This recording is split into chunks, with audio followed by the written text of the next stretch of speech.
うん、美味しい美味しい。皆さんこんにちは、ピーフです。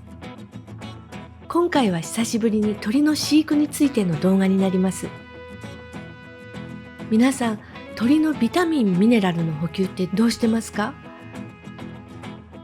うちの2羽はペレットを多く食べてるんで、だいたいペレットから取れてるんですけど、あと少し足りないかなっていう分を野菜や果物で補って、家に何もない時はネクトンを使ってます。今回はこのネクトン S を使って鳥たちの栄養補給をしていく話になるんですけど、少し内容を掘り下げて鳥の食事別にこんな使い方をするといいよっていうのをお話ししたいと思います。こちらは今回ご提供いただいたネクトン S 湿気対策5点セットになります。私今回ちょっとした実験をしようと思って同じものを2つ送ってもらいました。賞味期限が大きく見えるのいいですね。中はこんな感じです。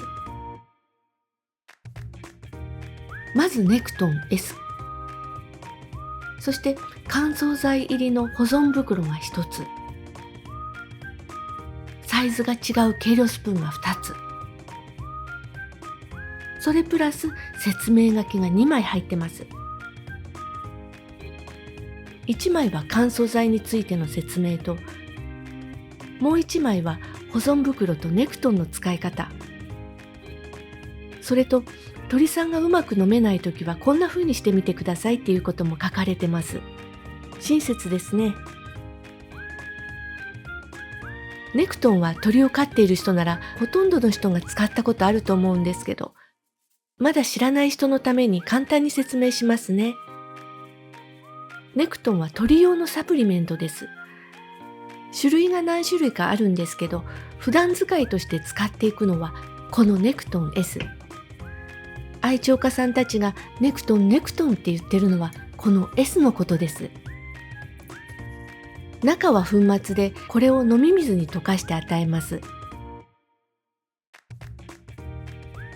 この中に入っているスプーンは今回使わないので出しますね。ネクトンは湿気に弱いんですよね。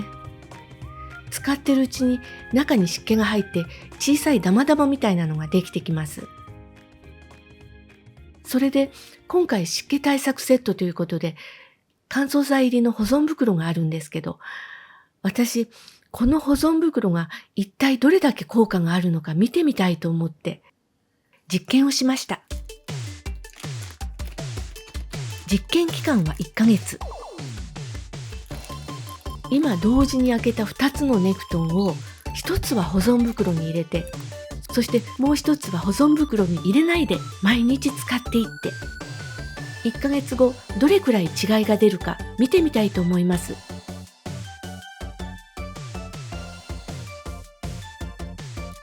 うちはゴマがネクトン使ってるんですけど、ペレットも食べてるんで毎日じゃないんですよ。だから使わない日は使ったつもりで2つのネクトンの蓋を開けて上の方を少しかき混ぜて使ったことにしていきますね。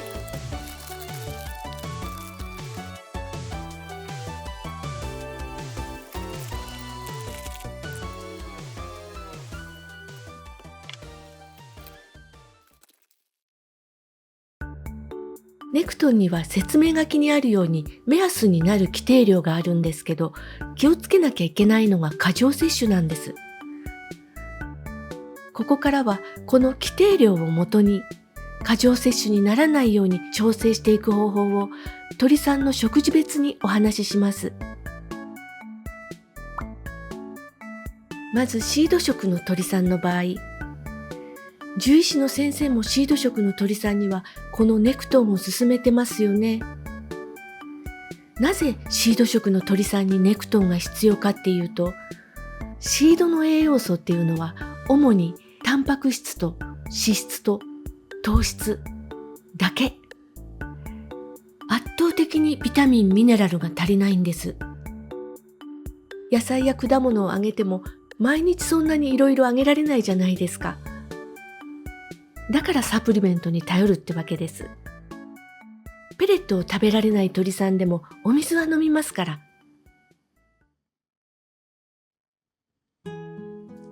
これね、私、昔パセリに初めてネクトンを使った時失敗したんですよ。パセリっていうのは以前うちにいた小桜インコなんですけど、ずーっと何年もシード食で、野菜や果物は時々食べてたんですけど、全く足りてなかったんでしょうね。初めてネクトンを与えた時、何が起こったかっていうと、下痢。それであれと思ってやめたんですけども、その次の日にも気づいたことがあって、いつも私の手のひらの上に来て甘えてたんですけども、その時こう撫でてたら、なんか羽の感じが違ったんですね。なんだかふにゃふにゃする。柔らかい。それまでパセリの羽っていうのは、こうパリッとしてて張りがある感じだったんです。それがふにゃふにゃになってた。そしてさらにその次の日に何が起きたかっていうと、どっさり羽が抜けたんです。これね、今の私だったら全部理解できるんですけど、当時の私は勉強不足。どう思ったかっていうと、怖いって思ったんです。それでやめてしまった。その時飲んだネクトンは規定の濃さのものでした。いいですか？皆さん、ここがポイントですよ。何年もビタミン、ミネラルが不足していた鳥に、いきなり規定の量を与えたんです。ビタミンやミネラルっていうのは代謝を上げてくれるんです。代謝っていうのは老廃物を出す力、体を治す力です。だからシード食で初めてネクトンを使う子の場合、最初は規定の濃さより薄いものを作って試してあげてください。それでも十分体は変わっていきますから。それで様子を見ながらゆっくりね、段階を踏んで規定の濃さにしてあげるといいと思います。私はね、パセリにそれができなくて、その後いろいろ勉強して改めてネクトンを使うようになったのがパセリが10歳になってからでした。今思うとなんてもったいないことをしたかなと。一番最初に使った時からうまく調整して続けていれば、パセリの体も変わってたんじゃないかなと思います。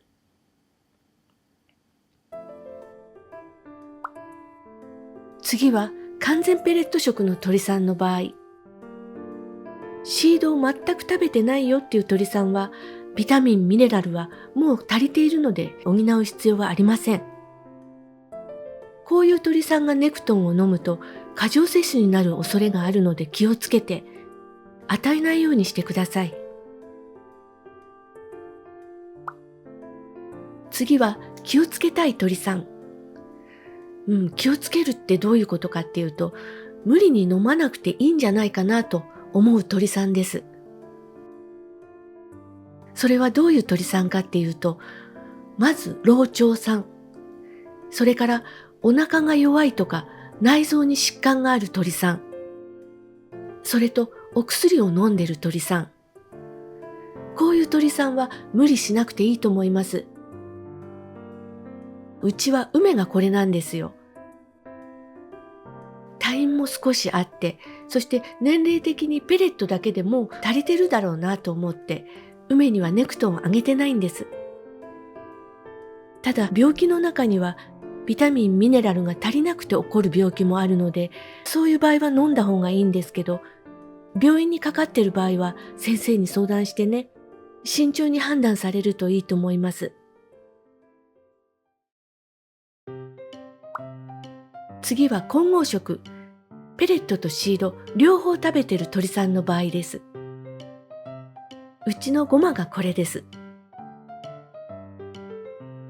昔はペレットを6、7割食べていたらビタミン、ミネラルは補う必要がないって言われてたんですけど、ここ数年の情報でそれでは足りない場合があるということが分かって、うちでも気をつけるようになりました。それでここからうちではこういう使い方をしてますっていうのを紹介するんですけど、ちょっとややこしい話になるのでよく聞いてください。大事な部分です。混合色の鳥さんがネクトンを使う場合、これは食べているシードの割合によって変わる部分なんですけど、どれだけ必要でどこからが過剰摂取になるのか、そのラインを知っておくことが重要になります。例えばゴマの場合だとペレットとシードを3対1の割合で食べてるんですけど、このシードの1にあたる部分にビタミン、ミネラルが足りてないっていう考え方を私はしてます。グラフにするとこんな感じです。ビタミン、ミネラルが足りないのはこの4分の1にあたる部分。だからネクトン水は規定量の4分の1の濃度で与えるんです。どうでしょう？ちょっと説明わかりにくいですかね？大丈夫でしょうか？実際にやってみますね。この水 25cc あります。規定の濃さを作る場合、ここに小さい方の黒いスプーンで1杯入れるんですけど、4分の1の濃度のネクトン水を作るときは、このスプーンに4分の1だけ入れる。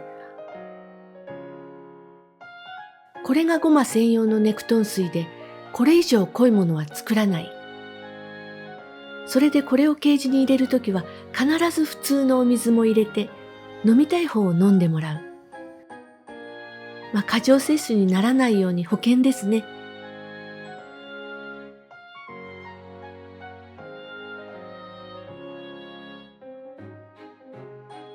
これがうちでやっている方法で、面白いのがゴマは選ぶことを楽しんで飲んでるんです。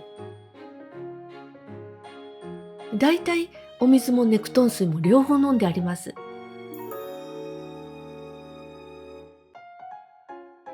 それでよく飲んでるなっていう時は、私ネクトン水は午前中で下げたりします。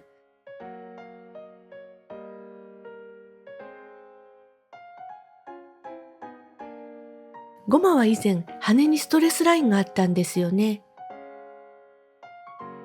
これがビタミンミネラルを意識的に補うようになって出なくなりました。そうですね。完全に出なくなるまでだいたい2年ぐらいかかりました。体の変化っていうのはすぐにわかるものと長い時間かけて変わっていくものがありますね。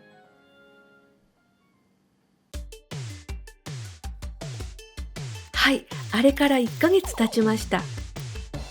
ここからは保存袋の実験結果になります。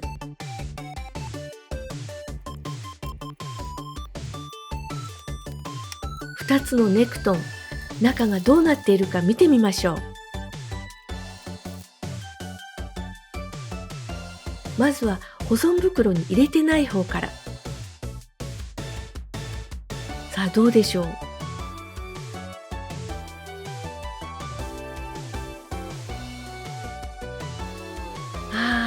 あれ意外と大丈夫ですね。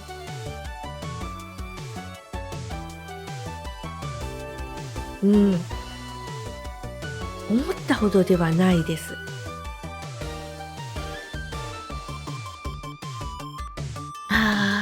少しもそっとしてるっていうか、カメラではわからないと思うんですけど、スプーンで触れた時少し重みを感じます。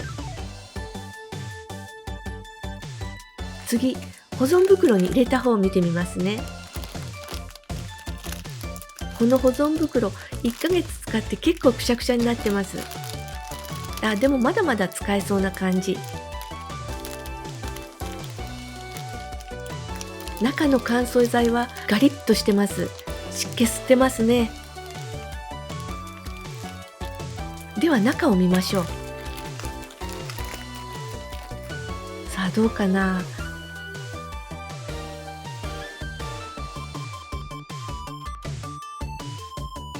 さらっとしてますね。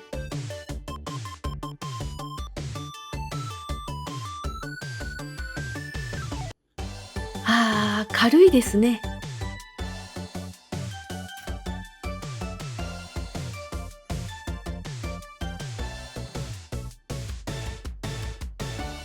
やっぱり保存袋あると強いですね。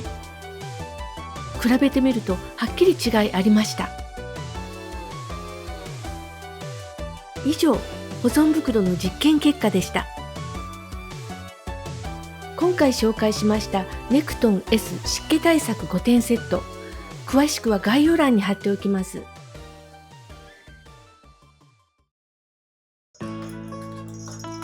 それでは今回の動画はこれで終わりとなります。みんな必要な栄養素をバランスよくとって元気に長生きできるといいですね。最後までご視聴ありがとうございました。また次回の動画で